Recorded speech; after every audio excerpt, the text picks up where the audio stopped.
ಕರ್ನಾಟಕದಲ್ಲಿ ಬರೋಬ್ಬರಿ 86,64,000 ಜನರ ವೋಟರ್ ಐಡಿಗಳು ಡಿಲೀಟ್. ಎಸ್ಐಆರ್ ಪ್ರಕ್ರಿಯೆಯಲ್ಲಿ ಸದ್ದಿಲ್ಲದೆ ಯಶಸ್ವಿ ಆಯ್ತಾ ಬಿಜೆಪಿ? ಮೋದಿ ಅಮಿತ್ ಶಾ ಏಟಿಗೆ ನಿಜಕ್ಕೂ ತತ್ತರಿಸಿದ ರಾಜ್ಯ ಸರ್ಕಾರ? ಎಲೆಕ್ಷನ್ ಕಮಿಷನ್ ಕೊಟ್ಟಂತಹ ಒಂದು ರಿಪೋರ್ಟ್ನಲ್ಲಿ ಅಡಗಿದೆ ಬಹುದೊಡ್ಡ ರಹಸ್ಯ.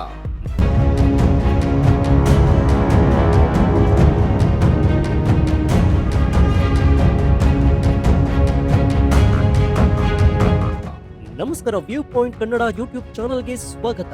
ಕರ್ನಾಟಕ ರಾಜಕಾರಣದಲ್ಲಿ ಇದೀಗ ಸದ್ದಿಲ್ಲದೆ ಒಂದು ಬಹುದೊಡ್ಡ ಭೂಕಂಪ ಸೃಷ್ಟಿಯಾಗಿದೆ. ಯಾವುದೇ ಚುನಾವಣೆ ಹತ್ತಿರ ಇಲ್ಲದೆ ಇದ್ರೂ ಕೂಡ ರಾಜಕೀಯ ನಾಯಕರ ಎದೆಯಲ್ಲಿ ಢವ ಶುರುವಾಗಿದೆ. ಯಾಕಂದ್ರೆ ರಾಜ್ಯದಲ್ಲಿ ನಡೀತಾ ಇರುವಂತಹ ಎಸ್ಐಆರ್ ಅಥವಾ ಮತದಾರರ ಪಟ್ಟಿ ಪರಿಷ್ಕರಣೆ ಪ್ರಕ್ರಿಯೆ ಇದೀಗ ಅಕ್ಷರಶಃ ಒಂದು ರಾಜಕೀಯ ಅಸ್ತ್ರವಾಗಿ ಬದಲಾಗ್ತಾ ಇದೆಯಾ ಅನ್ನೋ ಅನುಮಾನ ಕೂಡ ಶುರುವಾಗಿದೆ. ಒಮ್ಮೆಲೆ ರಾಜ್ಯದ 86 ಲಕ್ಷಕ್ಕೂ ಹೆಚ್ಚು ಮತದಾರರ ಹೆಸರು ಡಿಲೀಟ್ ಆಗುವ ಹಂತಕ್ಕೆ ಬಂದಿದೆ ಅಂದ್ರೆ ಇದರ ಹಿಂದಿರೋ ಬಿಗ್ ಪೊಲಿಟಿಕಲ್ ಗೇಮ್ ಪ್ಲಾನ್ ಆದ್ರೂ ಏನು? ಮೋದಿ ಮತ್ತು ಅಮಿತ್ ಶಾ ಅವರ ಈ ಒಂದು ರಹಸ್ಯ ಪ್ಲಾನ್ಗೆ ರಾಜ್ಯ ಕಾಂಗ್ರೆಸ್ ನಾಯಕರು ಬೆಚ್ಚಿ ಬಿದ್ದಿದ್ದಾರಾ? ಇವತ್ತಿನ ಎಕ್ಸ್ಕ್ಲೂಸಿವ್ ಡೀಟೇಲ್ಡ್ ರಿಪೋರ್ಟ್ ನಲ್ಲಿ ಎಲೆಕ್ಷನ್ ಕಮಿಷನ್ ರಿಪೋರ್ಟ್ ನ ಹಿಂದಿರುವಂತಹ ಬಹುದೊಡ್ಡ ರಹಸ್ಯವನ್ನ ಇವತ್ತು ಎಳೆಯಾಗಿ ಬಿಚ್ಚಿಡ್ತೀನಿ. ವಿಡಿಯೋವನ್ನ ಎಲ್ಲೂ ಸ್ಕಿಪ್ ಮಾಡದೆ ಕೊನೆವರೆಗೂ ನೋಡಿ. ಸೊ ವಿಡಿಯೋವನ್ನ ಶುರು ಮಾಡೋಣ. ಆದ್ರೆ ಅದಕ್ಕೂ ಮುನ್ನ ಕೇಂದ್ರದಲ್ಲಿರುವಂತಹ ಬಿಜೆಪಿ ಸರ್ಕಾರ ಈ ಎಸ್ಐಆರ್ ನಲ್ಲಿ ಗೋಲ್ಮಾಲ್ ಮಾಡ್ತಾ ಇದೆ ಅಂತ ನಿಮ್ಗೆ ಅನ್ಸುತ್ತಾ? ಕಮೆಂಟ್ ಮಾಡಿ ಹಾಗೂ ವಿಡಿಯೋಗೆ ಲೈಕ್ ಕೊಡಿ. ಜೊತೆಗೆ ನಿಮ್ಮ ಮನೆಗೆ PLOಗಳು ಬಂದಿದ್ರಾ? ನೀವು ಫಾರ್ಮ್ ಅನ್ನ ಫಿಲ್ ಮಾಡಿ ಕೊಟ್ಟಿದ್ದೀರಾ? ಅದರ ಬಗ್ಗೆ ಕೂಡ ಕಮೆಂಟ್ ಮಾಡಿ. ಮೋದಿ ಅಮಿತ್ ಶಾ ಏಟಿಗೆ ತತ್ತರಿಸಿದ ರಾಜ್ಯ ಕಾಂಗ್ರೆಸ್. ಸ್ನೇಹಿತರೆ, ಉತ್ತರ ಪ್ರದೇಶ, ತಮಿಳುನಾಡು ಹಾಗೂ ಪಶ್ಚಿಮ ಬಂಗಾಳದಲ್ಲಿ ವೋಟರ್ ಲಿಸ್ಟ್ ಪರಿಷ್ಕರಣೆ ನಡೆದಾಗ ಲಕ್ಷಾಂತರ ಬೋಗಸ್ ಮತದಾರರ ಹೆಸರು ಡಿಲೀಟ್ ಆಗಿತ್ತು. ಈಗ ಅದೇ ಮಾಸ್ಟರ್ ಪ್ಲಾನ್ ಅನ್ನ ಬಿಜೆಪಿ ಹೈಕಮಾಂಡ್ ಕರ್ನಾಟಕದಲ್ಲಿ ಪ್ರಯೋಗ ಮಾಡಿದ್ಯಾ ಅನ್ನೋ ಪ್ರಶ್ನೆ ಕೂಡ ಎದ್ದಿದೆ.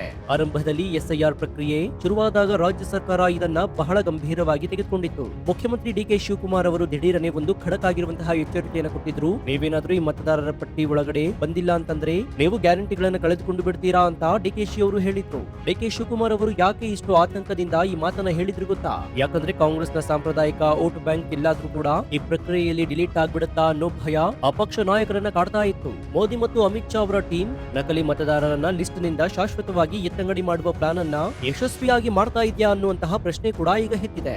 ಎಲೆಕ್ಷನ್ ಕಮಿಷನ್ ರಿಪೋರ್ಟ್ ನಲ್ಲಿರುವಂತಹ ದೊಡ್ಡ ರಹಸ್ಯ ಏನು? ಚುನಾವಣಾ ಆಯೋಗ ಕೊಟ್ಟಿರುವಂತಹ ರಿಪೋರ್ಟ್ ನೋಡಿದ್ರೆ ಯಾರಿಗಾದ್ರೂ ಕೂಡ ತಲೆ ತಿರುಗುತ್ತೆ. ನಮ್ಮ ರಾಜ್ಯದಲ್ಲಿರುವಂತಹ ಒಟ್ಟು 5,54,00,000 ಮತದಾರರ ಪೈಕಿ ಬರೋಬ್ಬರಿ 86,66,000 ಜನರನ್ನ ಇದೀಗ ಕರಡು ಪಟ್ಟಿಯಿಂದ ಹೊರಗಿಡಲಾಗಿದೆ. ಅಂದ್ರೆ ಓವರ್ ಆಲ್ ವೋಟರ್ಸ್ ಗಳಲ್ಲಿ 15% ಔಟ್ ಆಗಿದ್ದಾರೆ. ಯಾರು ಈ 86 ಲಕ್ಷ ಜನ? ಇದನ್ನ ಚುನಾವಣಾ ಆಯೋಗ ASDDO ಲಿಸ್ಟ್ ಅಂತ ವಿಂಗಡಣೆ ಮಾಡಿದೆ. ಇದೇ ನೋಡಿ ಅತಿ ದೊಡ್ಡ ರಹಸ್ಯ. ಎ ಅಂದ್ರೆ ಗೈರು, ಮನೆಗೆ ಹೋದಾಗ ಸಿಗದ 11,92,000 ಜನ ರಾಜ್ಯದಲ್ಲಿದ್ದಾರೆ. ಇನ್ನು ಎಸ್ ಅಂದ್ರೆ ಸ್ಥಳಾಂತರ, ಬೇರೆ ಕಡೆಗೆ ಶಿಫ್ಟ್ ಆಗಿದ್ದಾರೆ ಎನ್ನಲಾದಂತಹ 53,39,000 ಜನ. ಡಿ ಅಂದ್ರೆ ಮರಣ, ಸಾವನ್ನಪ್ಪಿರುವಂತಹ 15,14,000 ಜನರ ಹೆಸರು. ಇನ್ನೊಂದು ಡಿ ಅಂದ್ರೆ ನಕಲಿ, ಎರಡೆರಡು ಕಡೆ ವೋಟರ್ ಐಡಿ ಹೊಂದಿರುವಂತಹ 5,74,000 ಜನ.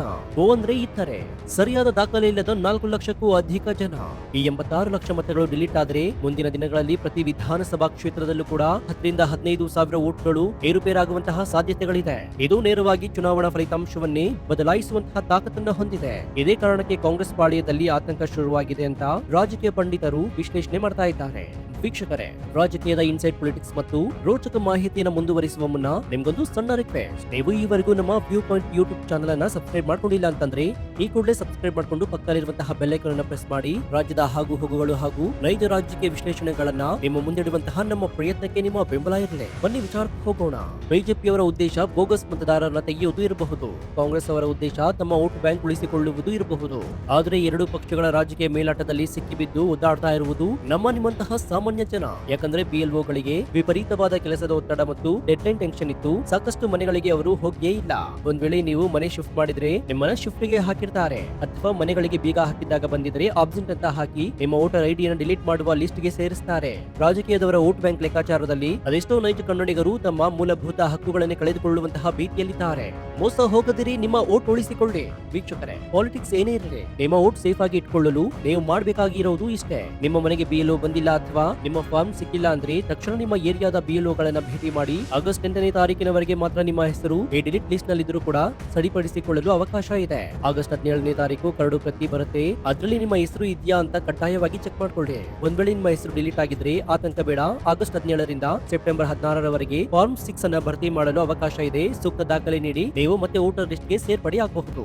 ರಾಜಕೀಯ ಪಕ್ಷಗಳಿಗೆ ಇದು ಕೇವಲ ಗೆಲುವು ಸೋಲಿನ ಲೆಕ್ಕಾಚಾರ ಆಗಿರಬಹುದು, ಆದರೆ ಪ್ರಜೆಗಳಾದ ನಮಗೆ ಇದು ನಮ್ಮ ಹಕ್ಕು. 86 ಲಕ್ಷ ಜನರಲ್ಲಿ ನಕಲಿ ಮತದಾರರು ಡಿಲೀಟ್ ಆಗ್ಬೇಕು, ಆದ್ರೆ ಒಬ್ಬನೇ ಒಬ್ಬ ಅರ್ಹ ಕನ್ನಡಿಗನ ಮತವು ಕೂಡ ಅನ್ಯಾಯವಾಗಿ ಡಿಲೀಟ್ ಆಗ್ಬಾರ್ದು. ನಿಮ್ಗೊಂದು ಪ್ರಶ್ನೆ, SIR ಪ್ರಕ್ರಿಯೆಯಲ್ಲಿ ಇಷ್ಟೊಂದು ಜನರ ಹೆಸರು ಡಿಲೀಟ್ ಆಗ್ತಾ ಇರೋದ್ರ ಬಗ್ಗೆ ನಿಮ್ಮ ಅಭಿಪ್ರಾಯ ಏನು? ಇದು ಬಿಜೆಪಿಯ ಪ್ಲಾನ್ ಅಂತ ನಿಮ್ಗನ್ಸುತ್ತಾ? ದಯವಿಟ್ಟು ಕಮೆಂಟ್ ಮಾಡಿ ಹಾಗೂ ವಿಡಿಯೋಗೆ ಲೈಕ್ ಕೊಡಿ. ಈ ವಿಚಾರ ಪ್ರತಿಯೊಬ್ಬರಿಗೂ ಕೂಡ ತಲುಪುವಂತೆ ದಯವಿಟ್ಟು ಈ ವಿಡಿಯೋವನ್ನ ಎಲ್ಲರಿಗೂ ಶೇರ್ ಮಾಡಿ. ಇದೇ ರೀತಿಯ ಮತ್ತಷ್ಟು ಖಡಕ್ ಹಾಗೂ ನೇರ ರಾಜಕೀಯ ವಿಶ್ಲೇಷಣೆಗಳಿಗಾಗಿ ನಿಮ್ಮ ನೆಚ್ಚಿನ view point Kannada YouTube channel ಅನ್ನ ಈಗಲೇ ಸಬ್ಸ್ಕ್ರೈಬ್ ಮಾಡಿಕೊಂಡು ಪಕ್ಕದಲ್ಲಿರುವಂತಹ ಬೆಲ್ ಐಕಾನ್ ಅನ್ನು ಪ್ರೆಸ್ ಮಾಡಿ. ಮತ್ತೊಂದು ವಿಡಿಯೋದೊಂದಿಗೆ ನಿಮ್ಮನ್ನ ಭೇಟಿಯಾಗ್ತೀನಿ. ಅಲ್ಲಿಯವರೆಗೂ ನೋಡ್ತಾ ಇರಿ ವ್ಯೂ ಪಾಯಿಂಟ್ ಕನ್ನಡ.